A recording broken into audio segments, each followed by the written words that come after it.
All right, for now, though, I want us to join my colleague Elfes Lagat, who's going to be joining us and talking to us about the interdenominational prayers being held today in Solai. Good morning. Maybe you could just talk to us about the plan that is on so far for today's event.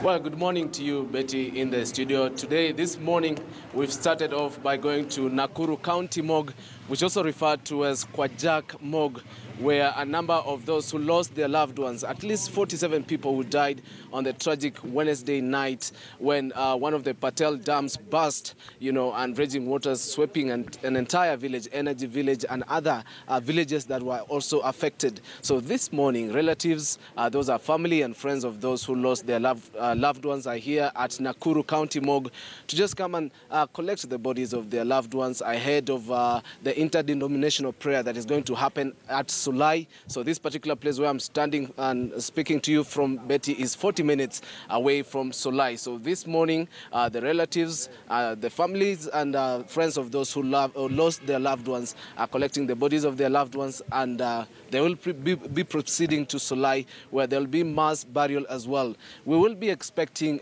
some of the key leaders coming there. We have reports of Deputy President accompanied as well by the President himself, just coming and condoling with the people, paying their last respects to Kenyans who lost their loved ones during the unprecedented tragedy that hit people of Solai. So, Betty, let me just talk to one of the people that we met on Friday.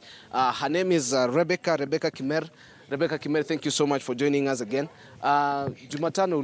Ijumaa ulitueleza kwamba uko umepata mtoto wako, lakini hii asubuhi venye tumepatana umeweza kuniambia kwamba umeweza kupata mtoto wako. Pole kwa msiba, lakini kwa sasa unasikia vipi pengine kwamba umeweza kupata mtoto wako ambaye wakati Ijumaa alikuwa amepotea?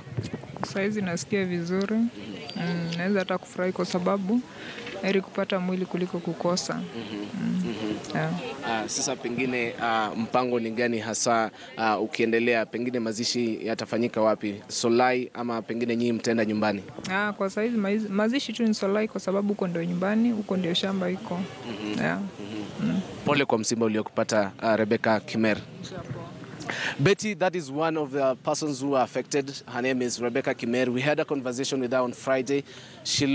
Unfortunately, she lost her mother, and she also lost her kid, 4-year-old. But as you've heard her speaking to us in Kiswahili, she's at least glad that she has a sense of closure. She has found her kid. We spoke to her on Friday, and she's one of the people who are missing, the people, their loved ones rather, because of the tragedy that hit people of Solai. You would remember, Betty, that this tragedy cost the lives of at least 47 people, and the 47 is the official number. There are also reports that it could be higher than that. We had a conversation with the regional coordinator, Mr. Mongo Chimwanga, telling us that the search would go on, but now scaled down, massively scaled down. But for today, the major activity would be the interdenominational prayer, just trying to pay the last respects to the Kenyans who lost their loved ones on that tragic Wednesday night. So right now, we will be heading to Solai, where we will be giving you updates from that particular place. Betty. All right, Delphus, before I let you go, let's just also talk about the investigations that started right after this tragedy. Where are we at? And, Kenyans want to know who exactly is at the center of this and who is really culpable. So what can you tell us about the investigations that are being conducted so far? Yes, Betty, I'm glad you've asked that question. Last week, you would remember that the Director of Public Prosecutions, Nordin Haji, ordered for investigations and asked for a report in 14 days. This will be amplified particularly because you would remember that the Security Committee in the Senate, chaired by Yusuf Haji and also flanked by other senators, among the host Senator Susan Kihika, just calling for the arrest of Patel Mansukul. You would remember that also yesterday they had a press statement in one of the local dailies that is coming from the Patel farm. But this is, people take it as from the manager. This is not Patel himself. People are wondering, where is Patel? Where is Patel? And the conversation out there is that Patel needs to be arrested. And Kihika is very passionate about this. The senator of Nakuru, she is very passionate about this. She's calling for the arrest and also asking that he compensates the families of the ones who lost their properties. Obviously, there is no way of quantifying the loss of those who lost their loved ones. But now the conversation moving forward is that the investigations and probing of Patel, the owner of the Patel dams, would be gaining momentum, especially with the Security Committee in the Senate, chaired by Yusuf Haji, among other senators, calling for immediate arrest of Patel and being charged for that tragedy that hit people of Solai. And in that statement, Betty, before I hand it over back to you, they are saying that what led to the dam busting is that of boulders, continuous erosion, as well as the sustained and continued rainfall that is being witnessed in various parts of the country. But you would remember that there are reports of questioning the integrity of the walls of Patel Dam that caved in, raging water sweeping an entire village. So that is what we'll be keeping our eye on to see if Patel will come forward, if the arrest would be made as the Security Committee in the Senate is asking for. That is what we will be looking for and anticipating in the coming days. Betty.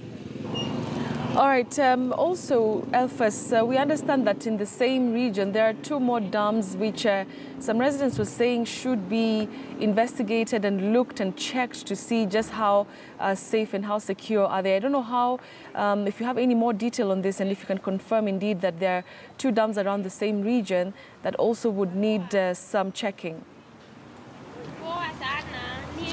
Precisely, Betty.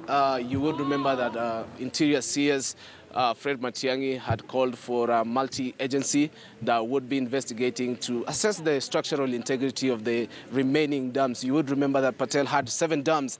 One of them burst, the one that caused the tragedy in Solai, and immediately the multi-agency that was set between, there were engineers from the county government, from the National Disaster Management Unit, as well as, Red Cross, working with KDF as well. There are many agencies who are working together. And so should have been on Thursday, Friday between that time. The multi-agency that was set checked the integrity of the dams, and we were told earlier that 2 dams were being emptied, but we confirmed that it was 1 dam that was emptied. It is the same dam that had cracks and had questions of its integrity. So that was drained.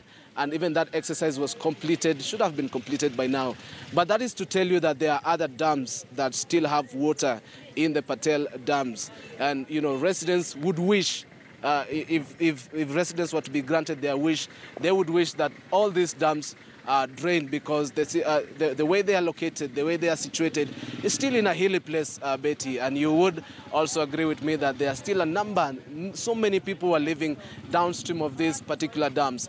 So the multi-agency that was set, we will be finding out what is the way forward for the remaining dams, because this is something that has created a public outcry that dams that are situated in a hilly place pose massive risk for the people, especially with the ongoing rains. So we will be finding out if action would be taken to drain the remaining dams. Betty. All right, Alphas Lagat there reporting all the way from Nakuru, of course, giving us the latest details about the Solai tragedy today. Like he mentioned correctly, there's going to be an interdenominational march of prayers, really, that will have a number of top government officials and, of course, the families of the loved ones, many